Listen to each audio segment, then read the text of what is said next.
Quick tip for the day. 5.4, 4.6, the older school Fords, and even some of the newer ones, when you have these boots that go over the coil packs and down into the holes, you pull the coil pack out and the spark plug boot is stuck onto the spark plug, and you want to actually save that, so you don't want to put a pair of needle nose pliers in the middle and twist it and tear it all to pieces. I'm going to show you a trick that works great to get these out. So first of all, this is a little demonstration of what it kind of looked like. But what I've got here is it's just an end that I have two pieces put together to connect an air hose to make it longer. And I've got one of the coils off and the boot's kind of stuck onto here. This one here is probably not stuck as bad as the first one I got my hands on. But what I do is I go in here and I just put this over the end and I just shoot air right to it.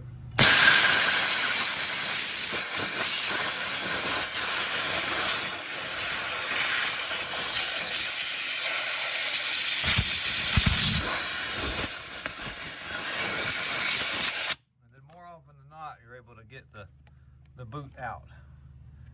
And sometimes it comes off with your tool, it'll pull it out, but the compressed air, push down on it. If you get it to seal over the end of this, if you can push this down good enough to make a seal, that compressed air and it just kind of work in the boot, it breaks it loose off around the spark plug and makes it come out, and then you haven't torn anything and you can save that. So I just wanted to do a quick little, a tip to help other mechanics out there, because there's still a ton of these old Dookie motors running down the road. And when I say that, I mean that with love.